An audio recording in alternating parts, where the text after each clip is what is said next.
Sans plus attendre, je vais inviter notre président Tristan Labaume et notre marraine dont on a vraiment la chance d'avoir chaque année. Elle nous a jamais fait défaut.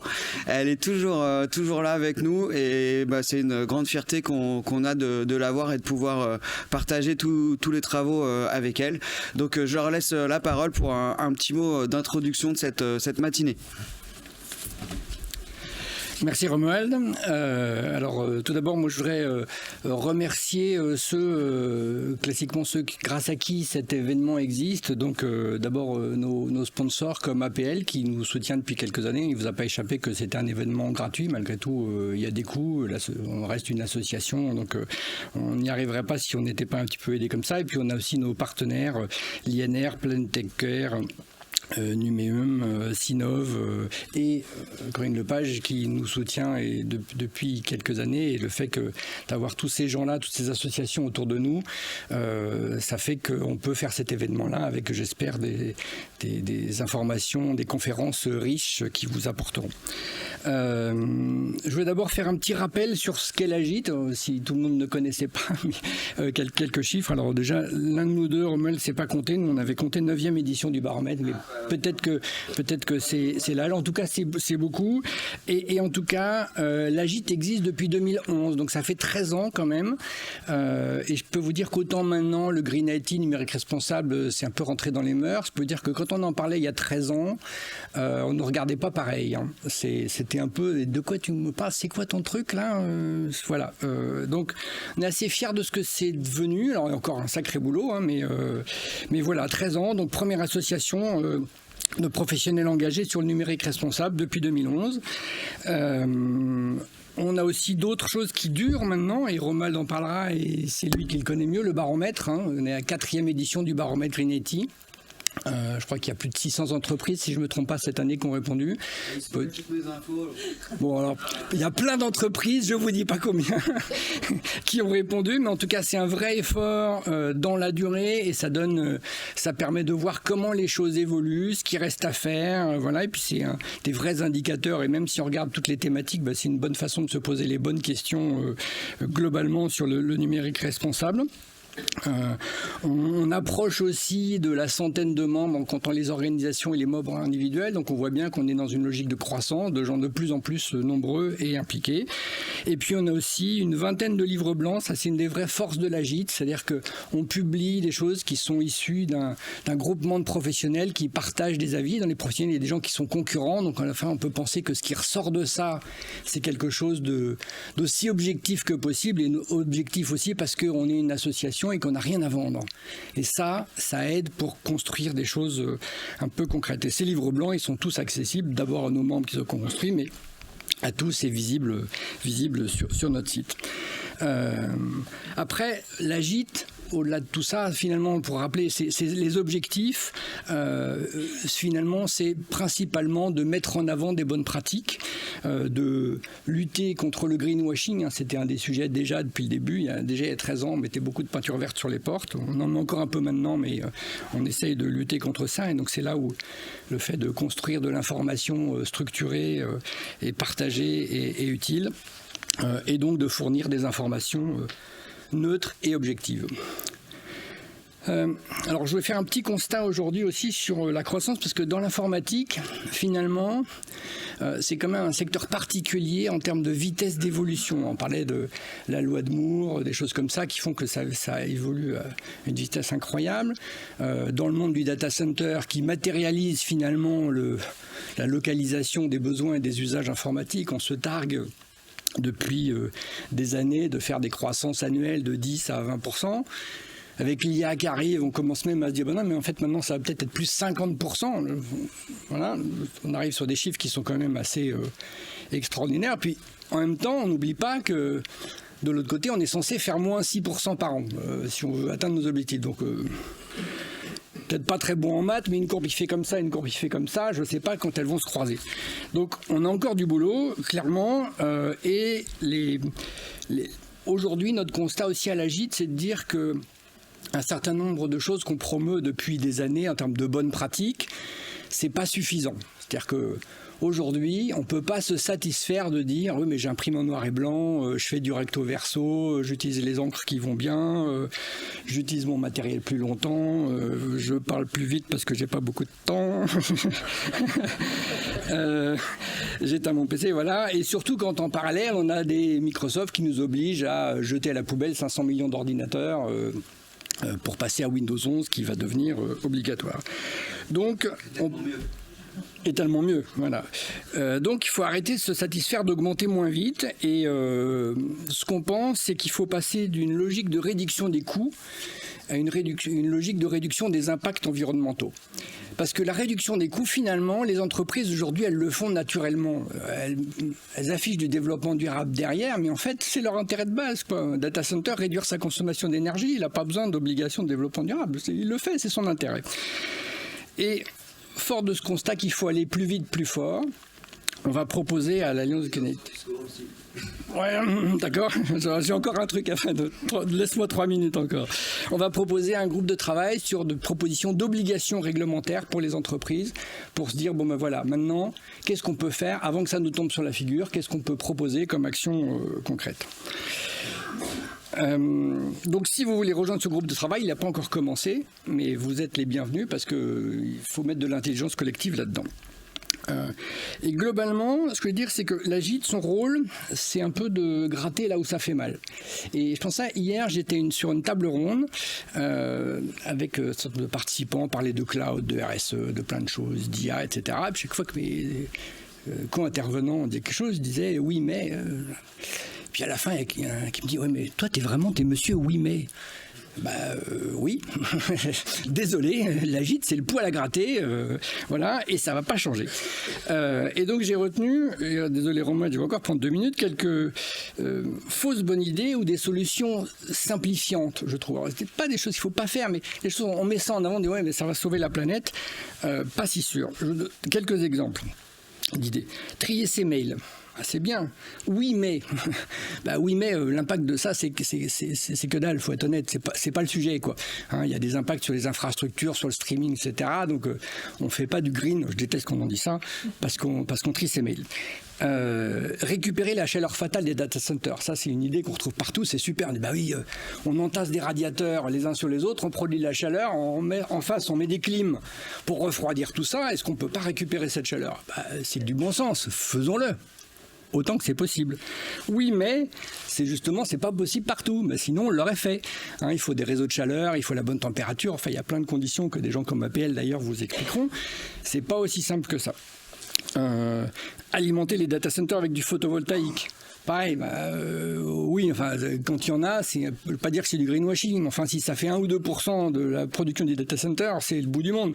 Sinon, il faut quelques centaines de stades de football de panneaux pour y arriver. Donc c'est bien, mais ça ne suffit pas. Débrancher son chargeur quand il est inutilisé, oui, enfin, on parle de 1,4 kWh par an. Mieux vaut débrancher sa box, c'est 300 kWh par an. Je ne dis pas qu'il ne faut pas le faire, hein. C'est juste, ayons des ordres de grandeur. Faire de la compensation carbone. Bon, là, oui, mais ça va nous fâcher, quoi. C'est pas le sujet. Je ne vais pas vous le démontrer plus. Il faut que j'aille plus vite. Migrer en cloud pour réduire sa consommation d'énergie. Alors, le cloud, c'est pas dans les nuages. Hein. Il y a des infrastructures, on double tout ça. Il y a les impacts, il y a l'illusion d'une capacité infinie, l'impact des réseaux. Donc, est-ce qu'on décommissionne? Il y a plein de questions à se poser. Renouveler les équipements pour des versions plus économes en énergie. Oui, alors ça, c'est le discours des constructeurs, évidemment, mais oublions pas la phase de fabrication qui concentre 80% des impacts. Donc le sujet, c'est pas de racheter un nouvel équipement. Donc voilà, donc c'est un problème complexe. Le problème complexe, en fait, c'est sauver la planète. Et donc, c'est pas des petits trucs comme ça qui en soi sont des bonnes choses, mais ça suffit pas. Il y a une phrase de quelqu'un que j'aime bien qui dit: pour chaque problème complexe, il existe une solution claire, simple et fausse. Donc, à l'Agite, on est là pour dire, c'est pas si simple. Oui, mais, je veux bien être monsieur oui, mais, ça me dérange pas. Mais il faut un éclairage global, il faut voir les ordres de grandeur. Et à partir de ça, on va pouvoir voir comment avancer intelligemment ensemble. Voilà, j'ai terminé, j'ai pris 3 minutes de plus. 5. Merci, je vais laisser la parole à Corinne Lepage.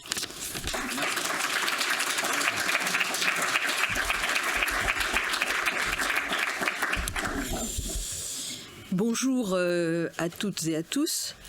Je dois à l'amitié de Romuald, en réalité, le fait d'être marraine de la gîte, mais j'en suis très heureuse et très fière. Et c'est vrai que je crois que je n'ai pas loupé un seul des rendez-vous depuis le début, et je continuerai aussi longtemps que vous me le demanderez et que je pourrai le faire. Les sujets auxquels vous vous intéressez, c'est des sujets qui, effectivement, il y a 10 ans, quand on a commencé à en parler, ils étaient lunaires, quoi. D'abord, ça n'intéressait pas grand monde. Et puis, deuxièmement, on parlait de trucs dont personne ne savait vraiment ce que ça voulait dire. Aujourd'hui, ce dont on se rend compte, c'est que ces sujets, ils sont, j'allais dire, comme le droit de l'environnement, ils sont envahissants. Ils sont envahissants, c'est-à-dire qu'on les trouve un peu partout. Et j'ai été très intéressée de voir les sujets de table ronde que vous aviez choisis pour aujourd'hui. Et je voudrais dire quelques mots sur le premier sujet qui est IA et devoir de vigilance, CSRD, CS3D. CSRD, tout le monde s'intéresse à ça aujourd'hui pour la bonne et simple raison que c'est pour 2025 et que, contrairement à ce qu'on pourrait penser, ce ne sont pas que les grandes entreprises qui sont intéressées par le sujet, mais toute la chaîne de valeur. C'est-à-dire qu'à partir du moment où vous êtes partenaire, rang plus 2, plus 3, plus 4, plus 5, on s'en fout, d'un donneur d'ordre, il va vous demander de pouvoir l'aider à remplir sa CSRD et à assurer son devoir de vigilance. Et donc, vous allez devoir répondre à des sujets sur, bien entendu, le climat, bien entendu, la biodiversité, mais aussi tout l'aspect social et tout l'aspect gouvernance, parce que ce n'est pas que l'environnement. Et dans un rapport très intéressant qui est sorti le 23 septembre d'une association qui s'appelle Intérêt d'agir, il est précisé qu'en fait, l'IA, c'est le trou noir, l'angle mort du devoir de vigilance. C'est-à-dire qu'en fait, c'est un sujet qui, pour le moment, n'est pas traité. Et qu'il va bien falloir traiter, tout simplement parce que les conséquences sociales et environnementales des nouvelles technologies sont considérables. Donc, je vais aller très vite. Les droits humains dans la fabrication des puces, notamment l'extraction des matériaux, l'atteinte aux droits des travailleurs des données dans un certain nombre de pays, et enfin les politiques environnementales liées à l'extraction. Tout ça est de nature à exposer les entreprises à des risques réels ou potentiels, puisque c'est ça qu'il faut examiner, de la chaîne de valeur. L'IA va jouer un rôle croissant dans la mise en œuvre de la CSRD et de la CS3D. Là, je change, je parle des données, ce qu'on appelle des green data, des données vertes, c'est-à-dire celles qui vont permettre aux entreprises, effectivement, de répondre à leurs obligations. Là, on voit le rôle central des données, ne serait-ce que par confrontation avec des données de référence. On en parlait avec Romuald, où est-ce qu'on va aller les chercher? Qui est-ce qui va les établir? Est-ce que c'est des établissements publics, des données publiques? Est-ce que c'est des entreprises privées? C'est des sujets très importants. Ensuite, il y a tout le sujet de la gouvernance et du social, au sens des entreprises. Et puis, il y a bien sûr, le président vient de l'aborder à la seconde, l'impact climatique du cloud, sans oublier son impact biodiversité. Le sujet biodiversité est en croissant. Je dirais, pour dire les choses simplement, que la prise en compte de la biodive aujourd'hui, c'est à peu près le niveau où on était pour le climat il y a 10 ans. Toutes choses étant comparables. Voilà, donc tous ces sujets-là, c'est des sujets extrêmement intéressants et croissants. Et tous les gens qui, comme nous-mêmes, nous intéressons à la vigilance, à la CSRD et à la RSE en général, c'est des sujets qu'on a à traiter. Et puis, deuxième point, et très rapidement, c'est toute la question de l'évolution de la responsabilité dans la gestion du digital. Exemple, Musk aux États-Unis qui s'approprie des centrales nucléaires. Vous parliez tout à l'heure du fait que 3 panneaux solaires ne vont pas résoudre le problème. Elon Musk, lui, il dit, moi, c'est la centrale nucléaire de Tartampion qui va servir à m'alimenter. Donc vous voyez la manière dont les sujets sont posés. On a le problème de la croissance et de la charge climatique du digital. Il est clair qu'on ne peut pas ne rien faire face à une activité qui va représenter 8% des émissions de gaz à effet de serre de la planète. Je rappelle que l'aviation, sur laquelle on tape allègrement, c'est 4%, et le transport maritime, tout. Donc évidemment, et je rejoins le souci du président, quand on est confronté à ce type de problème, mieux vaut prévenir que subir. Autrement dit, plus tôt vous ferez des propositions d'ordre réglementaire qui sont en cohérence avec ce qu'il est possible de faire, et mieux vous vous en porterez. Ça me paraît tout à fait clair. Et puis, je dirais que le sujet dans son ensemble, et je terminerai là-dessus, pose de nouvelles questions en termes de responsabilité, mais qui vont bien au-delà des entreprises du digital. C'est la responsabilité de l'humanité à l'égard de l'IA. Je renverrai à cet égard aux déclarations qui m'ont paru particulièrement intéressantes, et je me permets d'attirer votre attention dessus, des 2 nouveaux prix Nobel qui ont été consacrés il y a 3 jours et qui sont des pairs, si je puis dire, de l'intelligence artificielle, qui ont vraiment plus que tiré la sonnette d'alarme sur le fait qu'on ne pouvait pas, que l'humanité ne pouvait pas prendre la responsabilité de développer des technologies dont elle n'assurerait pas la maîtrise. Autrement dit, ne recommençons pas sur l'IA ce qu'on a fait sur le climat. Alors bien sûr, c'est des sujets qui sont différents, mais on voit bien qu'on est en face de quelque chose qui nous a totalement échappé en réalité. Alors on essaye de colmater les brèches, de faire ce qu'on peut, oui, mais enfin nous on a déjà plus de degrés en France, on va avoir plus 4 degrés, on n'imagine même pas ce que ça signifie. Et on va avoir, on est déjà quasiment à 1,5 degré au niveau planétaire. Autrement dit, de favoriser le développement de machines que nous ne maîtriserons pas, et qui seront capables de nous délivrer des informations que nous ne contrôlerons pas, qui seront capables de nous faire prendre des décisions dont nous ne connaîtrons même pas les effets.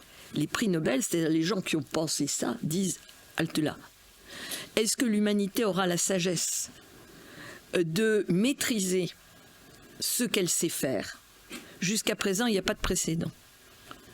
Tout ce que l'humanité a su sur un plan technique faire, elle l'a toujours fait.